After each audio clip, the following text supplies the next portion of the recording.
I just want to kind of let our panel sort of introduce themselves. I could do it, but I probably won't do as good of a job. So we'll start here with you, Lawrence. Why don't you sort of introduce yourself and kind of let us know who you are, what you do, all that kind of stuff. I'll keep it brief. Most of you guys know me. I'm a sound money advocate. I run a fund that focuses on gold and Bitcoin. I'm still somewhat stuck in the gold world based on my legacy business. I mean, before Bitcoin existed, I was fighting for sound money. And I'm a maximalist. I know Bitcoin's going to flip gold eventually, but I'm playing the two until that occurs. Preston, Pysh, run a podcast, doing a little bit of VC stuff as of the last year with Jeff Booth and some others, and I hated gold until around like 2015, 2014, and started to see the value of gold, and then quickly saw the value of Bitcoin. So, yeah. Hey guys, Greg Foss, proud Canadian living in your attic, rent-free. If you guys can find Canada on the map, that's a good thing. Yeah, I'm a 30-year veteran of the traditional finance industry, hedge fund experience, as well as sell side. I worked at in Wall Street and Bay Street in Canada. I am a sound money advocate as well. Proud father of 3 kids, and the best part of my trip so far is meeting a young man from Tampa, Florida, a 13-year-old Gen Z 4BTC, okay? He's at our crowd today, and Rich just really proud of the young kids that are carrying the torch for the future. So I hope to help spread some, let's call it gospel. Thanks for having me. Yeah, awesome. Well, I'm from Bradenton, Florida, just south of Tampa, so I'll have to meet him and hang out a little bit. We'll have to connect. He's going to change the world, so you will. I love it. That's what we'll do after this. So I want to kind of set the tone a little bit, right? We're talking about Bitcoin and the global economy, but I sort of want to set the tone around who we're talking to, right? I think oftentimes in the Bitcoin world, we forget that, right? That we're kind of talking to people who understand, who are thinking, who are asking questions about the global economy. But we have people on the live stream, we have people here today who are maybe coming at it from a totally different perspective, right? They've never even thought, I wonder what's happening in the global economy. So my first question, right, is really simple but really hard, but I kind of want to answer it around that idea of that person who's not even asking this question, but really, what the heck is going on in the global economy, right? It feels like, as people who have these conversations, we don't know what the heck's going on, but for the person who's not even asking it, how would you kind of frame it for them? Yeah, so my view is what we're seeing right now is the bursting of a global sovereign debt bubble. And we live in a fiat world, and fiat world leads to bubbles and bursts by their very nature. It's the way it works. The math is relentless. And we've now reached the highest level. We reached one level lower than this in 2008, which was the kickoff of this fourth turning. We now are at the sovereign credit level, which means the validity of the currencies are coming into question. The last time we had a sovereign debt crisis was in the 1900 to 1930 period, and nobody from that period is alive today to tell us how to navigate it. But that's what's really going on, and what's going to happen in this particular cycle is that sovereign currencies and sovereign debt are going to be either massively debased or completely destroyed. That's the crisp, in my view, answer to what's happening. I would just say my wife and I, we go to church every Sunday, and we love our pastor, we love our church, but I just want to yell sometimes. It's the money. It's the money. And what I mean by that is so the messages that you see throughout all these churches across the country is there's this trend and things are getting worse and the devil's interjecting himself into your lives and all these other things. And I would just simply zoom out and say, you have a situation where people are being debased out of their savings and the energy that they have performed, and then it's being stored. And then when they go back to that storage bank to expend some of that, there's not 100 in there, there's 50 in there. And when that savings is getting debased and they're not able to actually retain what they performed as work, and they go back to that, they're saying something's off, something's wrong. And if they're working and they're collecting 100 and their expenses are 90, and then they go back to their savings to pay the 90, and they think they're going to have 10 excess there, and they don't have the 10 excess, they're getting frustrated and they're getting angry. And you're watching their moral compass shift as that debasement is eroding their savings and far exceeding what they think they're performing as work and that should be there. And they're now in the red, deep in the red, and they're looking for something to blame, and they're looking for something to, and so that money, that everything that Larry just said and everything that I just said is of the same. It's just coming at it from a different lens. And so what I'm trying to say is, for people that are maybe watching the video of this, or you're a part of a church organization and you're going back and your messages are in this direction, and those messages are true, there's this fundamental thing that is like when you zoom out and you look at it from a much higher level, like you can't outpace this. This is a current that's pulling you downstream, and people don't have enough strength to swim to keep pace, and they definitely don't have enough to like actually move forward in this current that's pulling them in this direction. And when you debase the money, you debase morality, and that's what's going on in this world. You can see it everywhere. So that's the challenge that a lot have. And so do you have 30 years on a fixed income desk to see this so clearly and so obviously that that's what's actually causing these fundamental things throughout society? Most people, 99, you line up 100 people, 99 of them are gonna be like, okay, well, like some of that might be true, but I have no idea how to like even validate what you're saying as being true. And so I guess real short, and I know I'm taking a long time on this one, is I would just challenge people to try to educate yourself on this. The only way you're going to actually be able to wrap your head around all this stuff that, like the fancy financial terms and stuff that we're throwing out there, is you actually have to do the work, the proof of work, to dive deep into this, because it's very complex. There's tons of engineering. There's, game theory wrapped into why this is the most likely thing that's going to take over global settlement from this legacy fiat system on a global scale. And it's going to impact your churches. Yeah, well said, Preston. So, I have that expression, right? It's only math. And as simply as I can explain it, the interest expense on the debt burden that's been accumulated already is going to exceed the ability of the economy, which is your tax base, to keep pace with your interest expense. That assumes that governments become fiscally responsible and don't accumulate any more annual deficits. It's mathematical certainty, 100% certain that fiats will continue to debase. And there's very few things in finance that are 100% certain. So when you know something with 100% certainty, you better act on it. And if you don't act on it, you're a fool.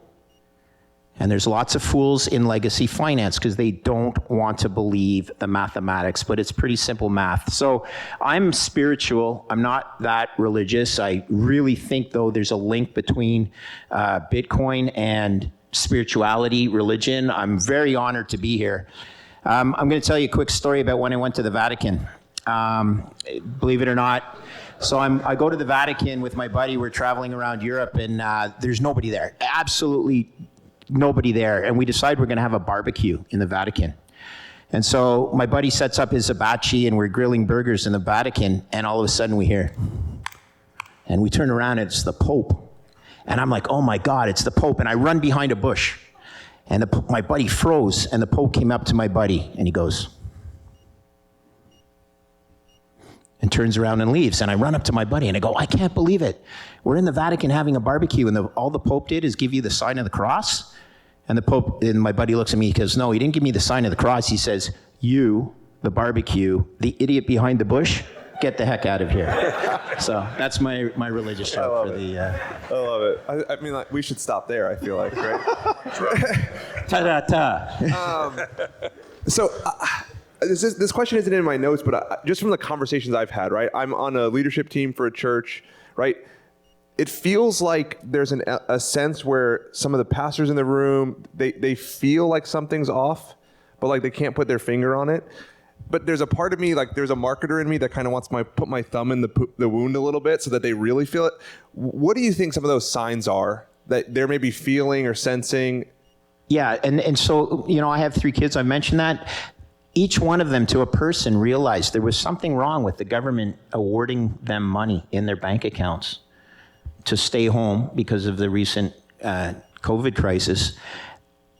Leads to questions like, well, if the government can just award us money, why do people have to work and why do we have to pay taxes, right? I'll leave it there and let the other guys expand, but it's quite simple when it comes down to it. Morally, or not morally, they just believe they can see the problem. And then there's a famous quote, I'm sure Larry will be able to tell me who said it, but if printing money led to prosperity, if we could print ourselves to prosperity, why is there still so much poverty in the world? People understand that. I would just go back to, you got 100 people, 80 of them are really struggling to have any type of disposable income. Right. And so, and the numbers are, I'm just making up those numbers, but like when I just do like a social audit and I look around and I just see society, I think most are struggling. And I think most can't outpace it. And so when you're in that setting with folks and the government's saying, hey, we're going to just mail checks to everybody in the country. If you don't have any disposable income, you're looking at that and you're saying, all right, this is going to help me out for the next 3 months, or this is going to help me out for the coming month. And they're not digging any deeper. To help you, there was a statistic that just came out that over 60% of Americans actually have a negative net worth, which means their assets are less than their liabilities, okay? Like accrued debt. And that's talking somebody, hey, if you're 30 years old and you're in that situation, but the debasement that's happened just in the last couple of years, I couldn't even imagine how people are chewing in. If they are in the positive, they're chewing into it aggressively because their income statement now is in the red and they're pulling to that, and it's swinging so that it'll even be a higher number than that. So when you have such a large amount of the population, more than 50%, that's in the red, and they're saying, hey, we're just going to mail you money, they're saying, please do. Right. And that's like, they're not getting into this long-term outlook of like, hey, don't you realize that that's like a form of taxation across everybody? You're not actually, the person saying, I don't care, I'm just trying to make it to next week. Right? That's what we're up against as a society right now. Yeah, I agree. I think people are easily misled by the elites and the people who have control of the media into fighting with one another over, red-blue issues or all kinds of other issues, and they're not focusing on the very core issue that if you fix the money, you fix the world. And the reason is that all the elites and all the people who have control of the power, who have the privilege, it is in their enormous incentive to not let this system change. And that's why they're going after crypto or Bitcoin. That's why they're, they basically, they know what sound money represents to them. It represents an existential threat to their way of life. They have all gotten rich off this corrupt, broken system, as Jeff Booth points out. And when you're in it and you're just struggling to survive, you often can't see what is the one clear solution to the system, which is to change it. To go to, and the good news is it is going to change because enough of us see it that it's happening. So there's a very bright future here. What's painful for us, particularly those of us who are older like myself, is how slow it's going and how long it's taken. And what's also painful, and I think younger people in the audience and maybe listening can't appreciate this, is how much better a country this was 20 or 30 years ago. I mean, I grew up in the 70s, I was born in the 50s, and grew up in the 60s and 70s. I remember the 70s well, I remember the 80s well. And it was never a perfect country, don't get me wrong. We always had problems. The Vietnam War was a disaster. But having said all of that, income inequality was not as large. People were more civil. Politics wasn't, a death match. I mean, it was a better country, 20 or 30 years ago. And that's because there was less fiat pollution 20 or 30 years ago. And now we're at the point where fiat has just infected absolutely everything. The entire system is completely and utterly corrupted by fiat, and it's got to end. We've got to kill fiat. We absolutely have to do it.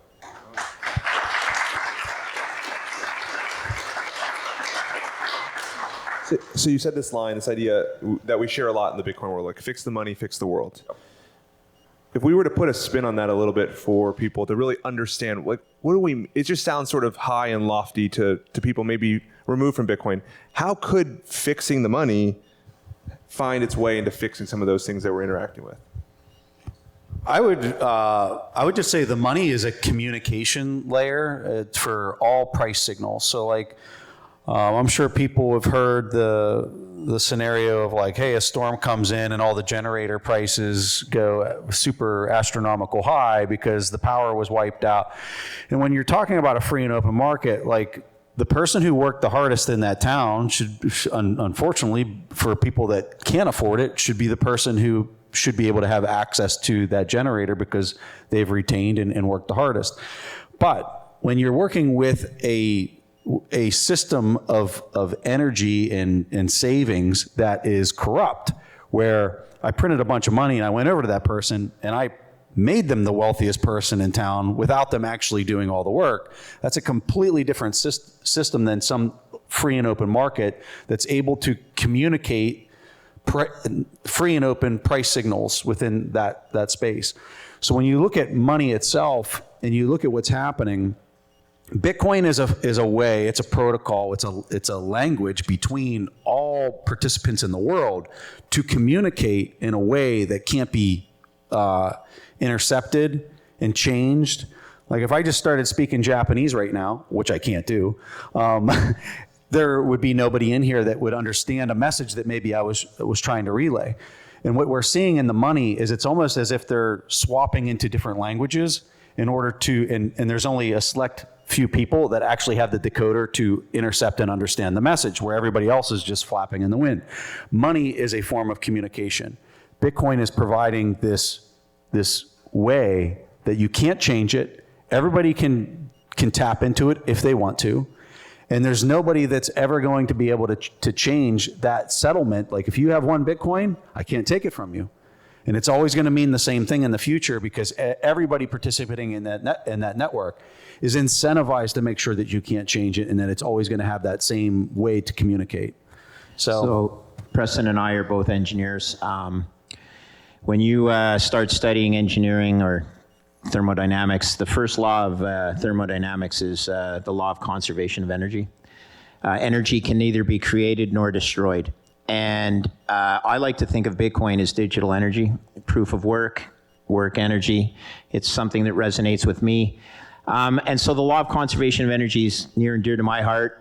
And I think of Bitcoin and the digital energy paradigm as the United States as global reserve currency and the ability to print currency. They actually have the ability to print energy, right? The United States petrodollar, the United States has the ability to print energy, which is a huge competitive advantage, but not altogether egalitarian. So Bitcoin fixes that. And Bitcoin proof of work, not proof of stake, Bitcoin proof of work resonates with me as an engineer. And I think that's sometimes why there are engineers that seem to, grasp it quite quickly. There's a biblical reference to this, right? Honest weights and measures, okay? It was abhorrent to God that we should try to operate with dishonest weights and measures. Fiat currency is dishonest weights and measures. It's theft. And you can't build a solid foundation for a house or anything else, as both of these engineers will tell you, if the length of a yardstick is moving around. And that's what's going on.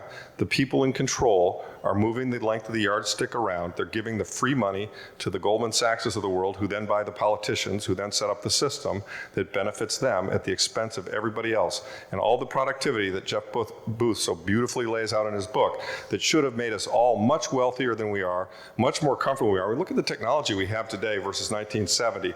We should all be working 30-hour work weeks and have higher standards of living. But all that productivity increase has gotten swept to the top because the billionaires have controlled the money and they've been able to suck it out of the system at the expense of all the regular people. It's absolutely tragic. It's criminal and it's tragic. Just to elaborate on like Greg's example. If we had 100 units and we split it between the four of us and we each had 25 units, And let's say you were good friends with a person that can change the number of units in the system, and they want to add another 100 units into the system, and they put them all into your hand. Now you're sitting on 125 units, we're still sitting on 25. So before we had 25% of the energy in the system, and now we got 12.5%, but you got, 125 of the 200 units. It's really, it's just that simple. Yeah, it is. That's a perfect example. So I think what I struggle with sometimes is it sounds really simple to me, right? Like I hear that and I think, yeah, like we could stop now, like we all go buy Bitcoin and move on with our lives. But it sounds like it feels like there's a lot of people who hear this and they leave and they say, all right, yeah, I guess, yeah, okay, maybe you're right. But there's like no action taken. Like it's easy to sometimes just sort of hear it and not move forward with it.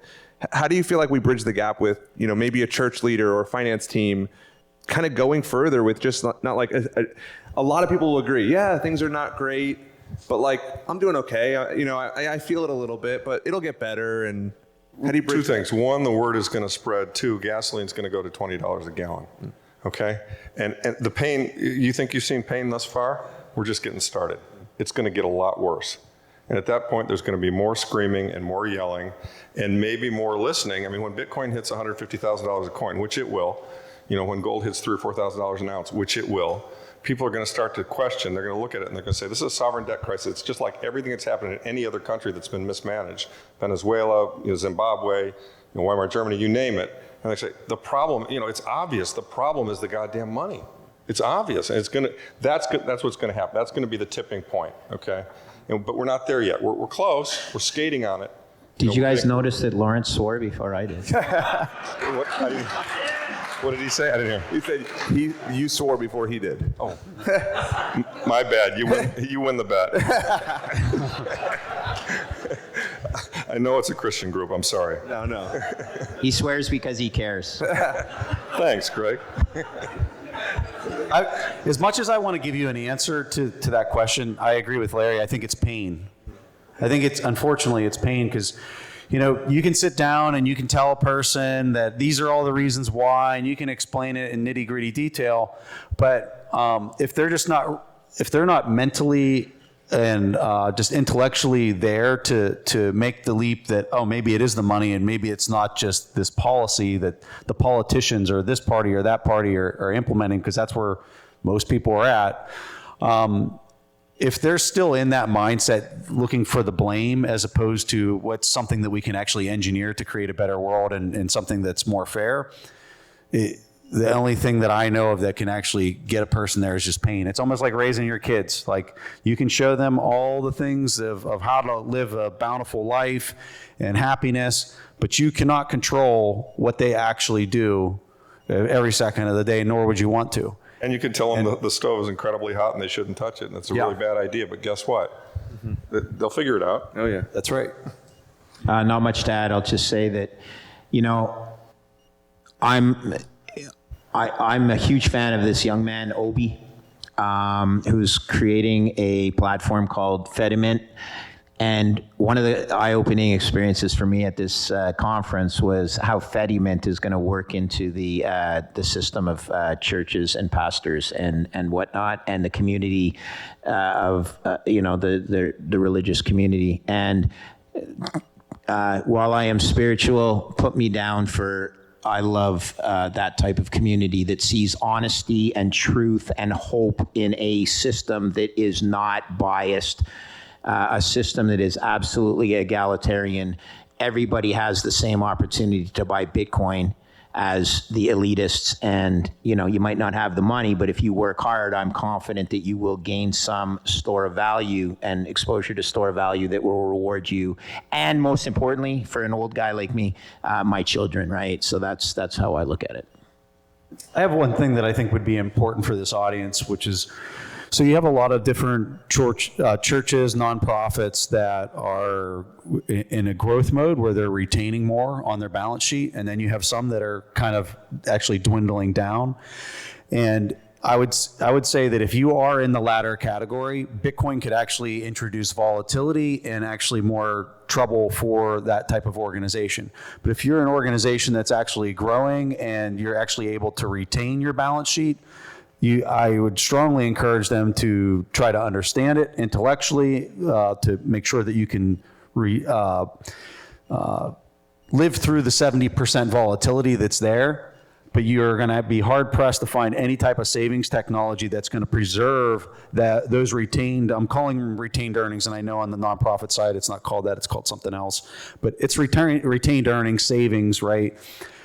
If that's growing and you're bringing in more than you're expending inside that organization, Bitcoin is something that you really need to look at to protect that savings that you have inside the organization. And if you're the latter, I would caution people from doing that because it's just introducing volatility into their expense structure. And it's an important thing for people to think about. And that's honestly one of the questions is if you guys were in charge of a nonprofit, a church, you're in leadership like that, how would you be sort of making the first steps to think about Bitcoin? What would be those first sort of steps? Because I think you kind of got to that, Preston, about kind of where they're at. But So on our walk to lunch yesterday, I did meet, and I apologize, I'm going to forget the young man's name, who's a pastor.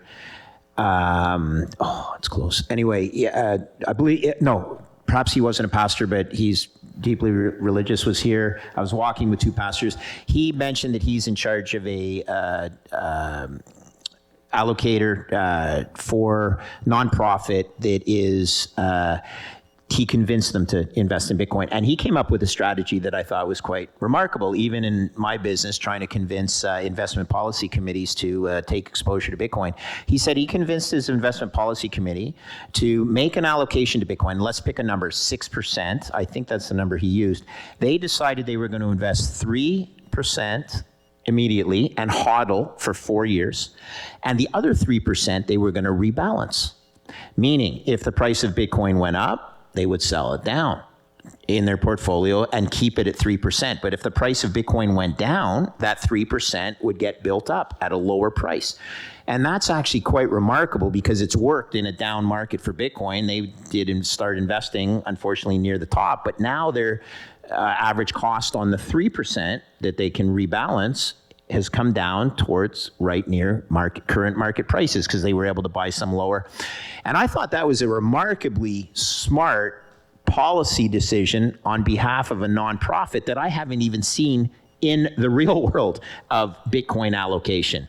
Now, a 6% allocation, let's be very clear, people, is very large for just about any institution, profit or nonprofit, pension plan or the like. I don't think it's irresponsible, but I do understand that it's very large. And his ability, if it was 6% and you did 3 plus 3, or if it's 4%, 2 plus 2, you get it. If it's 1%, 50 basis points plus 50 basis points, very smart investment policy decision. And this is from a young man who didn't do that on a professional basis. I'm like, wow, think outside the box. This type of allocation policy works for everybody. So congrats, hats off. He's also working for another nonprofit or another investment organization that's also going to embrace Bitcoin. Education is key. Bill Miller, who is going to be speaking, or Bill Miller Sr., his son is going to be speaking at Bitcoin conference down the road, has a great expression. He goes, volatility is the price of return. You guys know that a price that goes from your top left to your bottom right in a straight line has no volatility. You understand that, right? It's not going up and down. It's absolutely moving in the first derivative, straight down. And your investment policy guys would define that as there's no volatility, therefore there's no risk. Oh, no risk? It's gone from $10 down to $1 with no volatility. These guys are geniuses on Wall Street. They're not. They're thinking inside these silly little boxes. And we have to educate them how to think outside that box. Because yes, Bitcoin is volatile, but again, in the words of Bill Miller Sr., that is the price of return. Show me something with no volatility, and assuming it doesn't go like this, but no volatility, chances are it has no return as well. You don't get things for free in this world, people. Very few things, actually, unless the government gives it to you. All right? I just want to piggyback on the vol comment. If you don't match and we're using day-to-day vol, right? If when you look at Bitcoin, it's like 70% vol, annualized vol. And if you don't match that with intense intellectual understanding of what you know, you'll be shaken out of the position. And so let's say they take a 6% position, but they don't match it with intellectual rigor, they're going to be shaken out of the position. Right. Because they don't know what they own, and they're looking at the vol all over the place, and they're saying, what in the world did we do? Like, we got bills to pay. Like, what are we doing here? Let me build on that too. If you don't know what you own, you're going to make one of two mistakes. You're either going to watch the price go way down and you're going to panic and you're going to sell out, or, as happened with a lot of friends of mine, you're going to buy your Bitcoin maybe correctly at 100, 300, 1,000, and you're going to watch it go up 5 or 10x. You're going to think it's the best thing that ever happened to you, and you're going to blow it out. I have friends who had 1,000 Bitcoin and sold them at $2,000 because it was a lot of money, right? It was a lot of money, but they kind of have enormous regret that they did that. And the problem they made is they didn't know what they owned. They didn't understand why they owned it. And if I may add, even if it is 6% allocation, please focus on the other 94% in your portfolio. That's where the real risk is. Yeah. Bitcoin is your insurance. You don't buy and sell your insurance. You don't try and trade insurance, fire insurance on your house. You accept it, and it's there to protect you. Focus on the other 94% of your portfolio. The to-do item, I think, for everybody at these conferences and just in the space in general is to spread the word and educate people. I mean, this is the lifeboat in this crazy financial system that we all believe is mathematically designed and absolutely certain to blow up. I think the only debate is whether it's within the next 5 years or the next 10 years. And as a result of that, if you're trying to protect your friends and yourself, you have to educate yourself on this stuff. You've got to read the Bitcoin Standard. You've got to fully understand what this is and how it works. And once you do, you'll come to the conclusion that we've come to, that this is actually the safest investment that you can make if you have a long-time preference. Mm-hmm. And for anybody who says that Bitcoin blew up the legacy system, that'd be like saying, Noah's Ark created the flood. Right, and they're going to, by the way, they're going to do that. I mean, you can almost see it coming. You've seen some of the Biden administration things they've been talking about. I mean, they're going to try and blame us for their fiat error. And, they may try and tax it. They may try all kinds of moves. I mean, I watched them do this stuff for 30 years. They did it in gold. They did it in short selling stocks. I mean, these fiat people have a lot of privilege, and they have gotten filthy rich off of this broken system. And so they will change the rules as necessary. They did it recently in the we short squeezed nickel, and they changed the rules to protect themselves. I mean, and they're going to do it here too. But, 12 words, you got your keys, you got your coins, and we just wait them out, and their system will die. Jamie wasn't running his nickel node. Yeah, exactly. Yeah. We're about at the end of time, but I have a million thoughts, but one of them being, now this will be sort of my last question, and then any closing thoughts you guys have, but is there a way this transition or this ends without a ton of pain? Like, is there a way that it's some pain? Like, I ask that a lot for like the churches that I'm curious of and I'm thinking about is, I want there to be the pain that's the signal, right? But I don't want it to be Weimar Germany. Is there a way that happens, that transitions slowly? Very quickly, unlikely, but possible. So I'm a gamer. I always play probabilities. That's how you manage risk, okay? So there is a possibility, but it's not likely, okay? That being said, I'm an optimist, and I'd like to do everything I can so that there is an orderly transition. I love the United States. So you guys may not know, did I tell you I'm from Canada? Yeah, I did tell you I'm from Canada. Look, I love the United States. Like, Canada's a rounding error. I need you guys to survive, okay? I really do. I need you guys to survive for the benefit of my children. And you guys are, I'm going to say it, you're effing it up, okay? So you got to get back in order. I need you guys to understand that there is a way for America to remain the bastion of freedom and the bastion of where everybody in the world, this shining light where everybody wants to live. I mean, please do it, and Bitcoin is the answer. So that's my optimistic outcome. Yeah, and I'll give an optimistic spin on the pain question. I mean, the pain we really want to avoid is thermonuclear war, and I don't think that's going to happen because I don't think there's any human being that's going to be close enough to the power button to be able to push the button and make that occur. So I think what we actually want to do is we want to actually root, and it's against our self-interest, but we want to root for a long, slow transition wherein we have enormously high inflation. That can't be avoided. The system will collapse without inflation. But as that inflation continues to build and build, and the Bitcoin infrastructure gets stronger and stronger, eventually we'll come to a point where perhaps some leading governments will take the step of saying, like El Salvador has done, we are going on a Bitcoin standard, and it will become so obvious that that's a superior choice that everyone else will follow them. And there won't have been, I mean, there will have been pain for fiat masters, sure, but the general population will have had time to see and plan and watch it adjust, and it won't be horrific pain. It'll just be, oh my God, that inflation was bad, wasn't it? Right? I think that's our best case. I've heard two arguments of, like, I said to people, I don't remember who I was talking to, and I said, you know, it'd be really great if it was kind of like a longer, smoother transition. And the person looked at me and they're like, what are you talking about? Like, the existing system is just making so many lives so miserable. We need it to transition like faster. It's like, all right, well, that's, I guess, one point of view. I don't know what the right answer is.